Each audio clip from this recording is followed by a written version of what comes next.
Vamos lá. Hades, cena 1, take 2. Tô zoando. Por que isso? Porque trago uma notícia muito triste. Lá na Grécia a gente tinha gravado um vídeo super legal no cemitério, o primeiro cemitério de Atenas, sobre Hades. E infelizmente tivemos um acidente. Como alguns devem saber, fomos furtados e o celular foi levado com os vídeos dentro. Então essa é uma segunda tentativa. A gente está aqui em Roma, não pudemos ir ao cemitério ainda, então eu decidi gravar à noite, porque Hades é o soberano do mundo inferior, do mundo dos mortos. E então eu achei propício escolher esse tempo. Escolhemos apenas um cenário parecido, tem algum deus grego ali atrás para a gente se inspirar. Então eu vou começar dizendo que Hades é um dos três irmãos, Zeus no céu, Poseidon no mar e Hades no submundo, nos ínferos, terra dos mortos. Ele não é o deus da morte, ele é o soberano, ele é quem governa aquele espaço. E ao mesmo tempo que ele é referido como um deus, Hades é um espaço geográfico. Então ele é tanto a personificação do soberano como todo o ínfero. E Hades não tem um templo na Grécia porque havia um medo, né? Assim, ainda já era um tabu naquela época. Não vamos cultuar a morte, não vamos oferecer nada para ela, porque uma hora ela vem. Então, se você querer agradar muito Hades, você pode chamar a atenção dele e ele vai te levar antes da hora, e ninguém quer isso. Mas deixando essa ideia literal de lado, de temer a morte, Hades é um deus muito importante, é um arquétipo muito importante, porque é dele que a gente precisa se povoar. A gente se povoa com a introspecção de Hades, que leva a uma reflexão e a transformação da alma. Então, os processos de morte que a gente experiencia, seja uma morte física de alguém, seja uma morte de uma amizade, de um trabalho, de uma carreira, de um sonho, de qualquer coisa que a gente tinha um certo apego, é esse tipo de morte que o arquétipo governa. E é por meio da reflexão e da introspecção que a gente se transforma. Por isso que a gente não deve ter medo da morte, porque sem ela a gente não se transforma. E uma coisa também que eu gostaria de dizer é que assim, a imagem que se tem de Hades, ou que se pinta dele em ficções, em literatura, né, audiovisual, é dele ser sempre o vilão. Ele pode ser sombrio, mas o ser sombrio não é necessariamente o mal. O sombrio é o que não é conhecido, é o que não está na luz.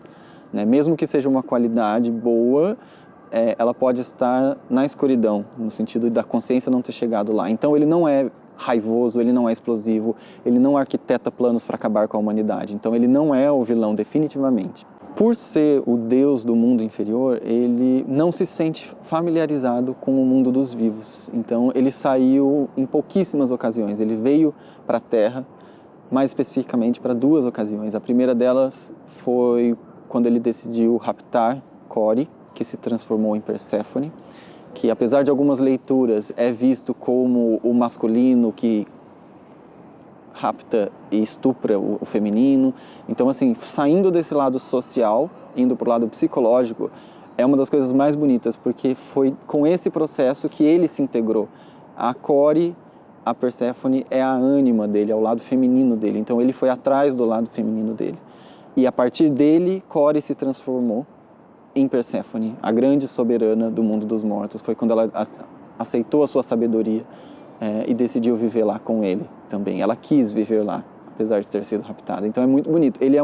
Eles são o único casal que nunca brigaram, eles não têm nenhuma traição, então é o casal mais harmônico no sentido do casamento perfeito do masculino e feminino. A segunda ocasião que ele saiu foi quando Hércules desceu para o mundo dos mortos durante os seus trabalhos. Ele tinha que capturar o cão Cérbero, de 3 cabeças, aquele que protege o mundo dos mortos. E Hades foi ferido. E depois ele teve que procurar a ajuda de Apolo, que era o grande médico do Olimpo.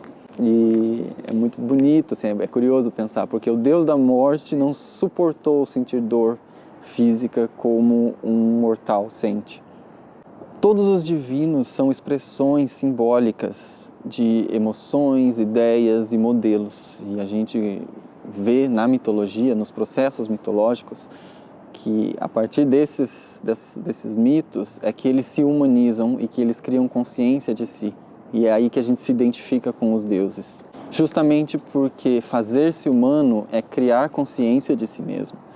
E isso não tem como acontecer se não for pelo processo da dor. Hades se humaniza a partir do momento que ele é ferido e que ele busca ajuda para deixar de sentir aquela dor. Ele se transforma a partir da dor. A dor, então, entra como um processo fundamental, um processo estruturante da nossa personalidade. A gente aceitar a morte é fazer com que a dor, fazer com que a insuportabilidade da dor se torne suportável e que a gente se integre com as nossas dores, com tudo aquilo que passou por um processo de morte.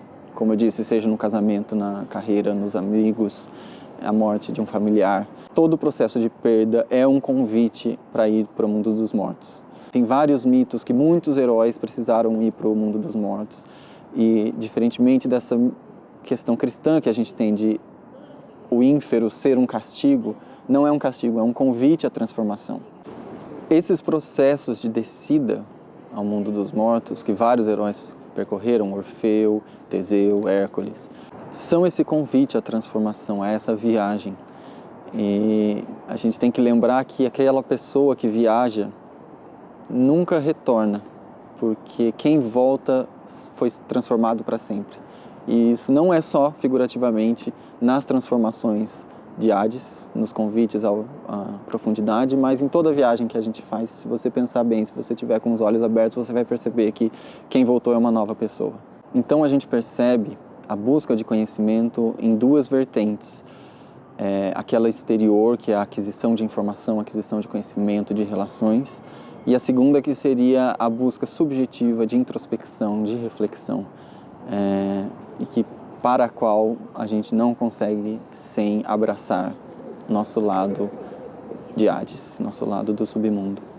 E recusar a viver os processos de morte é quase como a gente trair a gente mesmo, trair o nosso processo de amadurecimento e a gente se achar divino no sentido de que a gente não precisa melhorar. Então é isso, falei mais um pouquinho de Hades, eu tinha abordado um pouco nos drops mitológicos do Instagram. Espero que vocês tenham gostado. Acho que particularmente ficou melhor do que o que tinha sido gravado na Grécia, mas espero continuar a poder compartilhar um pouco do que eu estudo com vocês. Esqueci de dizer que ele é o meu Deus preferido.